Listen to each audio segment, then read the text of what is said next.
सांगत या का बसू खाली मी. मंदिरात येताना श्रीफळ घेतो. कोणा करता? देवा करता. पाण्याचा घेता का बिगर पाण्याचा? भरपूर पाण्याचा.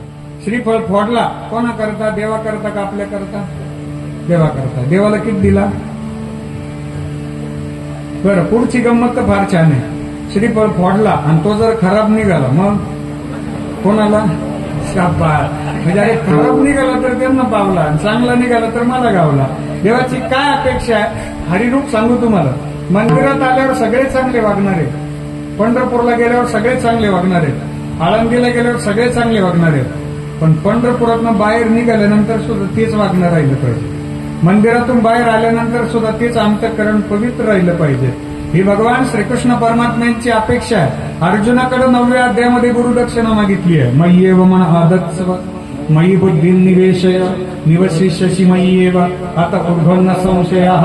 अर्जुना, तुला ऊर्ध्वगती निसंशयरित्या मिळेल. फक्त एक करायचं, तू मन हे मीच करी, माझी भजनी प्रेमदरी सर्वत्र नमस्कारी मते. मी फक्त मंदिरात नाही तर प्रत्येकाच्या अंतःकरणात.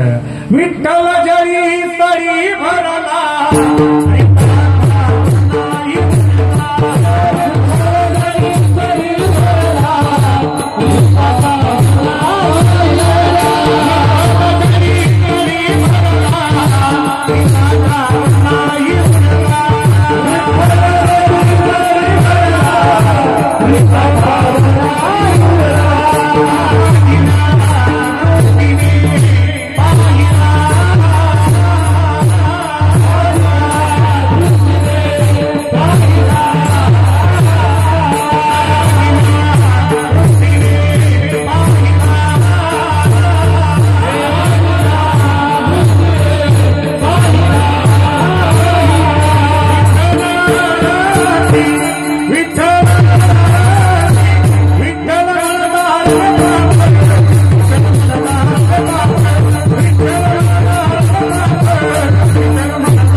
टाळी वाजवा एकदम जोरात. ऊर्जा देणारं वादन आहे तुमचं. विठ्ठल जळीस तरी भरला रीता ठावना हिवरला अजिन्या दृष्टीने पाहिला विठ्ठलाचे विठ्ठल. मंदिरात येताना जर एखाद्याचा अपमान केला मंदिरात आला, देवाला नाही आवडणार. मंदिरातून दर्शन करून चालला आणि एखाद्याचं मन दुखावलं गेलं, भगवंताला नाही आवडणार. सर्वा गती राम देहादेही एक सूर्य प्रकाशक सहस्ररश्मी म्हणून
महाराज की जय हो. आणखी प्रदीप महाराज, संतोष बाबा, एक एकाहुनी बहिरे. दिवा आहे हृदय मंदिरी शोधनी पाहे. देव नटला नाना परी भरणी उरला चराचरी. विश्वात भगवान परमात्मा व्याप्त आहे. मला साहेबांनी सांगितलं की आमच्या ऑफिसमध्ये जेवढे माणसं आहेत मी त्यांच्याशी सगळ्यांची प्रेमानं राहिलो ना, हाच माझा परमार्थ आहे. त्यांची सेवा केली, कोणी मला कोणत्या रूपानं मदत केली ना, बस तीच माझ्यावरती कृपा आहे आणि त्याचाच कृतज्ञता सोहळा आहे. हो, विश्वाचे मालक आपल्याला भेटत नाही असे नाही, ते कोणत्या ना कोणत्या रूपात येऊन आपल्याला भेटून जातात. पण कळालं पाहिजे म्हणजे शांतीब्रह्म श्री नाथबाबांनी अलाहाबादचं तीर्थ आणलं होतं गंगोत्रीचं, आणि ते भगवान रामेश्वरांच्या तीर्थावर अर्पण करायचे, पिंडीवर अर्पण करायचे. बाबा अलाहाबाद कुठं, तामिळनाडू कुठं, हजारो किलोमीटरचा पायी प्रवास आहे. पण ते तीर्थ भगवंताला द्यायच्या अगोदर भगवान रामेश्वराच्या वाळवंटामध्ये गाढवता आणलेले व्याकुळ झालेले आहेत, आणि त्याला पाहिलं नाथबाबांनी, क्षणाचाही विलंब न करता ते तीर्थ लगेच गाढवाला दिलं बुवा. सोबतची मंडळी म्हणे, बाबा हे देवा करता आणलं होतं का गाढवा करता आणलं होतं? त्यावेळी माझे नाथबाबा म्हणे, भगवान रामेश्वर जशी मंदिरात येत ना तशी या जीवात पण नाही. त्याला म्हणतात होय अंग हरिरूप.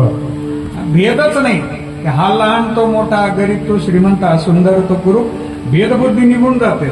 जगद्गुरु श्री संत तुकाराम महाराजांचं निर्याणाचं प्रकरण पहा. जगद्गुरूंनी स्पष्ट सांगितलेत, आता हे सोवळे झाले त्रिभुवन विषम धुवोन सांडी भेदा भेद माते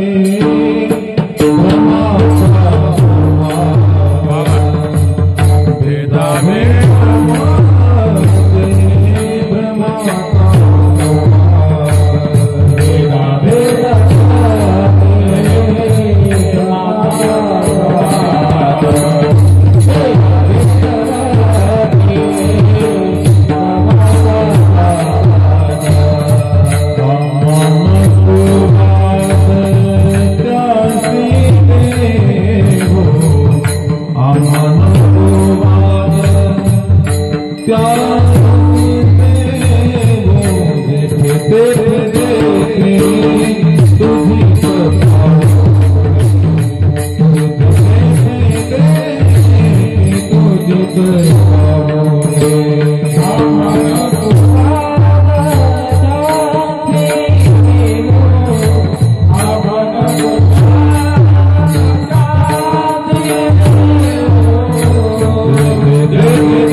संसाराची अंगी अवघीच व्यसनी आम्ही या कीर्तने शुद्ध झालो. शुद्ध होणं म्हणजे होय अंग हरिरूप. चला पुढे ऐका. संत श्रेष्ठ मीराबाई महाराजांच्या चरित्रामध्ये एक वैशिष्ट्यपूर्ण साधना आपल्याला पाहायला मिळते. आईसाहेबांचं भजनावरचं प्रेम अलौकिक आहे. राजवैभवामध्ये राहणाऱ्या राजकन्या, परंतु भजनावरचं प्रेम अलौकिक आहे. मेरे तो गिरधर गोपाल दुसरो नको आहे, एवढी साधना आहे. भगवान श्रीकृष्ण परमात्म्यांच्या मूर्तीसमोर यावं, वंदन करावं, गळ्यामध्ये विणा घ्यावा, पायामध्ये चाळ बांधावेत, भगवंता करता नाचावं, भजन करावं. हे आखवो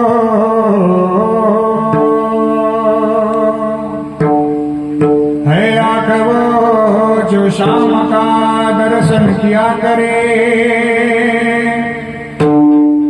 शीश जो प्रभु चरण भी वंदन किया करे. बेकार उनक है जो रहे, बेकार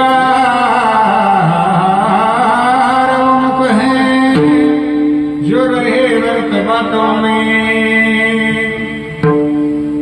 मुख वो है जो हरि नाम का सुमिरन किया करे. हीरे मोती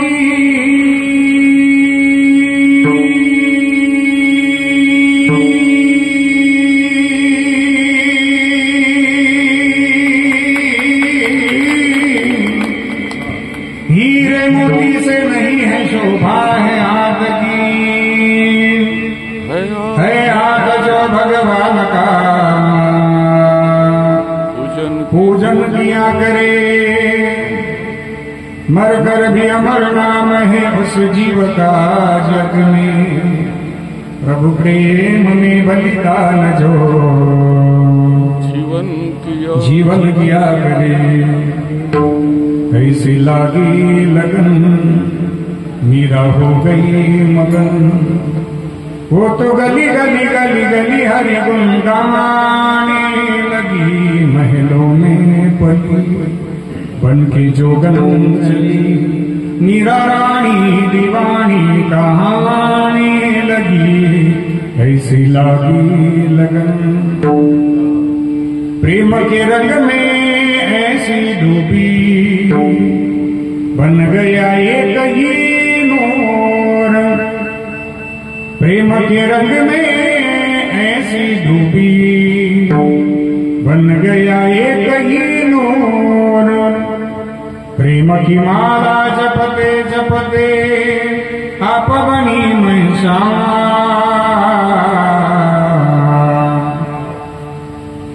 सासों की माला पे सिमरू में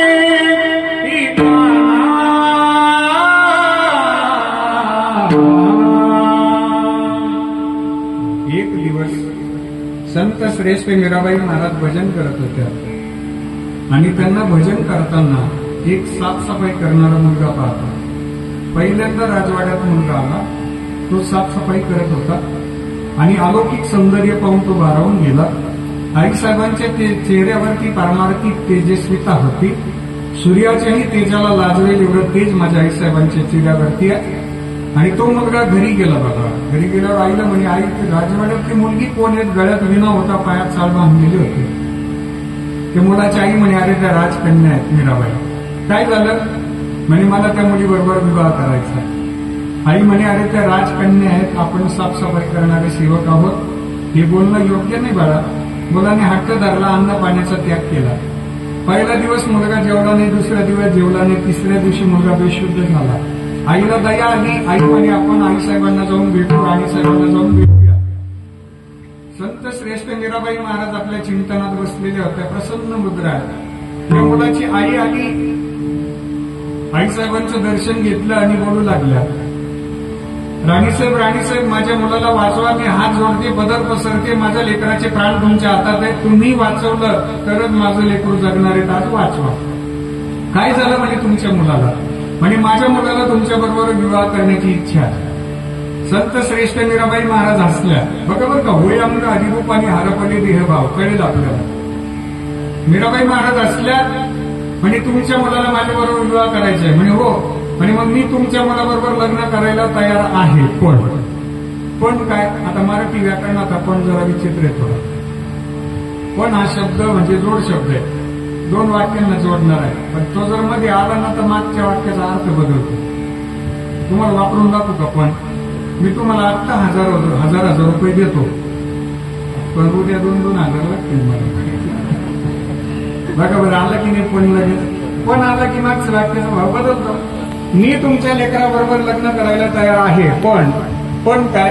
तुमच्या लेकराने 7 दिवस राजवाड्यात यायचं, माझ्या भगवंताचं भजन करायचं, 8व्या दिवशी मी वरवाला गेलो स्वतः। आई लेकराला घेऊन आली, दुसऱ्या दिवस उजाडला। संत श्रेष्ठ मीराबाई महाराजांनी मायलेकांचं स्वागत केलं। या संत श्रेष्ठ मीराबाई महाराजांनी भगवान श्रीकृष्ण परमात्म्यांच्या मूर्तीकडे आणलं, दर्शन घ्यायला सांगितलं, घ्या मेरे तो गिरधर गोपाल दुसरं नकोय, माझे श्वास माझे प्राण आहेत, यांचं दर्शन घ्या। मुलगा भारावून गेला। आईसाहेबांच्या साधनेमुळे भजनामुळे अनिल महाराज त्या मूर्तीमध्ये जिवंतपणा आलेला होता। साक्षात विश्वाचे मालक माझे भगवान श्रीकृष्ण परमात्मा प्रत्यक्षात उभे आहेत की काय, असा भास व्हायचा बाबा। राजाचा सुकुमार मदनाचा पुतळा,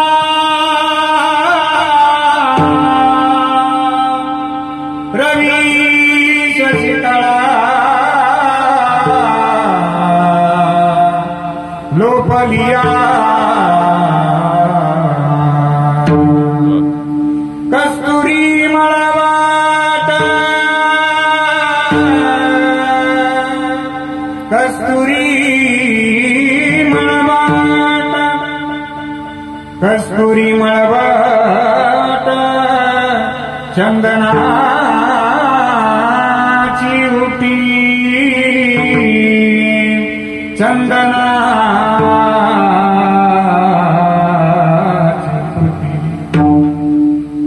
त्या मुलाला सांगितलं भजन करा। संत श्रेष्ठ मीराबाई महाराज पुढे भजन म्हणतात, मागे हा मुलगा भजन सुरू करतोय। श्रीकृष्ण गोविंद हरे मुरारी,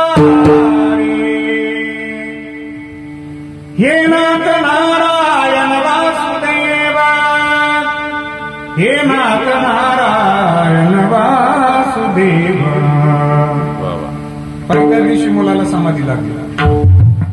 सामान्य नाहीये. संत श्रेष्ठ मीराबाई महाराज म्हणजे एक प्रज्ञावंत मातोश्री आहेत. साधनेमध्ये असणाऱ्या विभूती आहेत. त्यांच्या सान्निध्यात गेला हा मुलगा. आणि सान्निध्यात गेला संतोष बाबा. त्याला पहिल्या दिवशी समाधी लागून गेली. दुसरा, तिसरा, चौथा, पाचवा, सहावा, सातवा, 7 दिवस समाधीत भजन. 8वा दिवस उजाडला. संत श्रेष्ठ मीराबाई महाराजांनी सुंदर फुलांची वरमाला आणली. आता विवाहाचा दिवस आहे. वरमाला स्वतः तयार केली आणि त्या मुलगा समाधीत होता. जागृत अवस्थेत आणलं. त्याला डोळे उघडायला सांगितले. डोळे उघडले. हा मुलगा इतका रडला. आईसाहेबांचं दर्शन घेतलं. माफी मागू लागला. माफ करा आईसाहेब. पहिल्या दिवशी मी तुम्हाला विकाराच्या नजरेनं पाहिलं. माझ्या नजरेत विकार होते, वासना होती. वासनेच्या नजरेनं फक्त तुमचं सौंदर्य मी पाहिलं. मला क्षमा करा. तुम्ही पहिल्या दिवशी मला फासावर द्यायला लागत होतं. पण तुमचं अंतःकरण इतकं मोठं आहेत ना की एक भक्त चुकू शकतो, एक शिष्य चुकू शकतो, एक लेकरू चुकू शकतं. पण त्याला एक संधी तर देऊ. तुम्ही 7 दिवस माझ्याकडनं भजन करून घेतलं ना.